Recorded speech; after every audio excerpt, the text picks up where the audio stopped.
Hello friends, आप सभी का अपने एचडीएस ट्यूटोरियल पर स्वागत है। आज हम लोग जीसीईआरटी क्लास 7 का मैथ सोल्व करेंगे। प्रश्नावली 21.1। तो देखिए पहला नंबर, एक आयताकार बगीचा 80 मीटर लंबा तथा 65 मीटर चौड़ा है।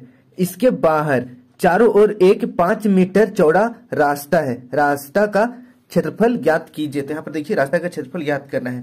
यहाँ पर देखिए बगीचा है 80 मीटर लंबा और 65 मीटर चौड़ा। तो चलिए एक यहाँ पर हम लोग बगीचा बनाते हैं। मान कर चलिए ये हमारा बगीचा है। इस तरीके से आयताकार शेप का है, आप देख सकते हैं यहाँ पर लिखा हुआ है आयताकार। और इसका जो लंबाई है वो 80 मीटर है और फिर देखिए चौड़ाई 65 मीटर। 65 मीटर इस तरीके से है। इसका देखिए इसके बाहर चारों ओर एक 5 मीटर का रास्ता है। इसके बाहर 5 मीटर का रास्ता है। तो रास्ता को चलिए मैं रेड कलर से बनाता हूं। रास्ता कुछ इस तरीके से है, 5 मीटर। ओके, इसके बाहर है, आप देख सकते हैं यहाँ पर लिखा हुआ है बाहर। तो बाहर इस तरीके से 5 मीटर का रास्ता है। तो देखिए रास्ता का क्षेत्रफल ज्ञात करना है। यहाँ पर जो मैं छायांकित कर रहा हूं, इस भाग को रास्ता कहा गया है और इसी का हम लोगों को क्षेत्रफल निकालना है। तो देखिए हम लोग क्या करेंगे, सबसे पहले बड़ा वाला, यहाँ पर देखिए दो आयत है। एक बड़ा सा आयत है, आप देख सकते हैं रेड कलर से, और एक ब्लू वाला छोटा सा आयत है। तो बड़ा वाला आयत का क्षेत्रफल पहले निकाल लेंगे, उसके बाद छोटा वाला का निकालेंगे और बड़ा वाला में से छोटा वाला आयत का क्षेत्रफल को माइनस कर देंगे। तो जो बचेगा वो ये रास्ता का क्षेत्रफल होगा। क्लियर है? आई होप ये समझ में आ रहा होगा। चलिए मैं यहाँ पर इसका कुछ नेमिंग कर देता हूँ। ओके, यहाँ पर ए, ये बी सी डी और ये वाला हो जाएगा ई एफ जी एच। तो देखिए एक बड़ा आयत है ई एफ जी एच और छोटा आयत है ए बी सी डी। तो बड़ा वाला आयत का क्षेत्रफल पहले निकाल लेते हैं। तो देखिए यहाँ से लेकर यहाँ तक का लंबाई जो है रास्ता है 5 मीटर का। ओके, तो यहां से लेकर यहां तक हमारा है 5 मीटर। ओके, तो देखिए यहां से लेकर ए से लेकर बी तक हमारा है 80। तो 80 से इधर फिर 5 बढ़ेंगे तो ये 85 हो जाएगा। फिर 85 से फिर इधर से 5 बढ़ेंगे तो टोटल 90 हो जाएगा। तो हमारा अब देख सकते हैं ई से लेकर एफ तक। ओके, ई से लेकर एफ तक हमारा ये टोटल 90 मीटर हमारा लंबाई है। और चौड़ाई एफ जी देखेंगे तो देखिए बी से लेकर सी तक 65 मीटर है। 65 मीटर है, 65 मीटर से नीचे 5 मीटर बढ़ेगा और ऊपर 5 मीटर बढ़ेगा, टोटल 10 मीटर। तो 65 में 10 जोड़ देंगे तो 75 हो जाएगा। तो यहाँ पर एफ से लेकर जी तक हमारा 75 मीटर है। पहले इसको बारीकी से समझ लीजिए, नहीं तो फिर प्रॉब्लम हो जाएगा आपको मैथ बनाने में। 5 मीटर का रास्ता है। ओके, तो इधर 5 मीटर बढ़ेगा, इधर 5 मीटर बढ़ेगा। उसी तरीके से चौड़ाई में भी 5-5 यानी कि 10 मीटर बढ़ेगा। अब यहाँ पर सबसे पहले लिखते हैं हम लोग, दो आयत है तो पहले आयत, यहाँ पर देखिए सबसे पहले आयत हम लोग अंदर वाला आयत का निकाल लेते हैं, ए बी सी डी का। आयत ए बी सी डी में तो यहाँ पर देखिए लंबाई बराबर कितना है 80, टोटल 80 मीटर है। ओके, तो यहाँ पर लिखना है 80 मीटर। उसके बाद फिर चौड़ाई देखिए 65 मीटर है। चौड़ाई बराबर 65 मीटर। अब इसका हम लोग क्षेत्रफल निकालते हैं। आयत का क्षेत्रफल बराबर लंबाई गुनी चौड़ाई। तो देखिए लंबाई कितना है 80 मीटर गुना चौड़ाई 65 मीटर। अब इसको गुना कर देते हैं। तो देखिए 80 और 65 को गुना करेंगे तो टोटल 5200 इतना मीटर स्क्वायर हो जाएगा। ओके, क्षेत्रफल है तो स्क्वायर लगाना पड़ेगा। ये हमारा अंदर का क्षेत्रफल निकला है। अभी हम लोग बाहर का क्षेत्रफल निकालेंगे, यानी कि बड़ा वाला आयत का क्षेत्रफल निकालेंगे। तो यहाँ पर मैं लिखता हूं पुनः आयत ई एफ जी एच में। तो इसका लंबाई बराबर, देखिए इसका लंबाई कितना है, टोटल 90 मीटर है। तो यहाँ पर लिखना है 90 मीटर। उसके बाद फिर इसका अगर हम लोग चौड़ाई देखेंगे तो 65 में देखिए इधर भी 5 जुड़ा था और नीचे ऊपर 5-5 जुड़ गया था, तो टोटल 75 हो गया था। तो यहाँ पर इसका हो जाएगा 75 मीटर। अब यहाँ पर हम लोग लिखते हैं आयत का क्षेत्रफल बराबर लंबाई गुनी चौड़ाई। तो देखिए लंबाई अभी है 90 गुना चौड़ाई है हमारा 75 लिख देना है। अब 90 और 75 को गुना कर देंगे तो टोटल हमारे पास आ जाएगा 6750 मीटर। और क्योंकि क्षेत्रफल निकाल ले तो यहाँ पर स्क्वायर लगाना पड़ेगा।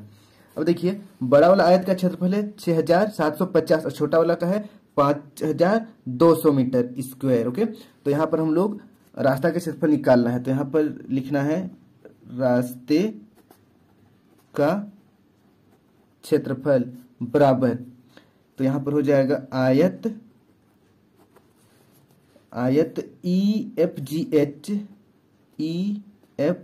EFGH माइनस इसका क्षेत्रफल। ओके, आयत EFGH का क्षेत्रफल माइनस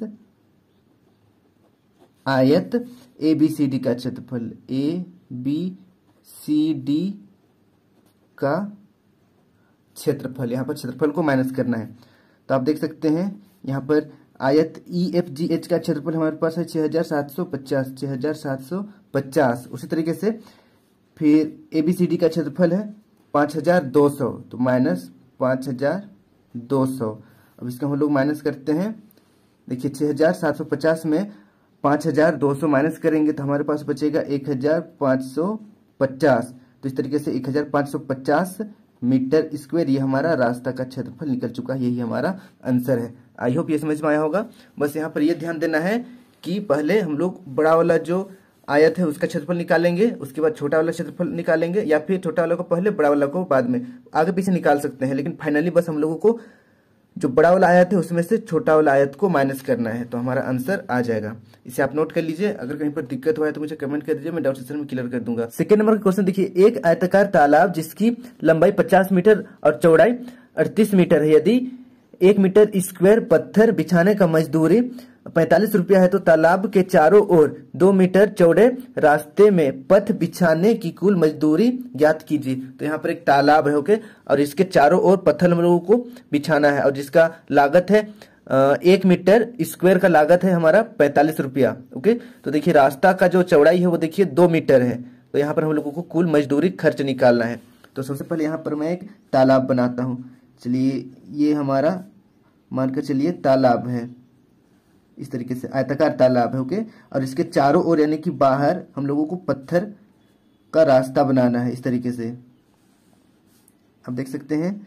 तो तालाब का जो लंबाई चौड़ाई देखिए यहाँ पर 50 मीटर और फिर चौड़ाई हमारा 38 मीटर है।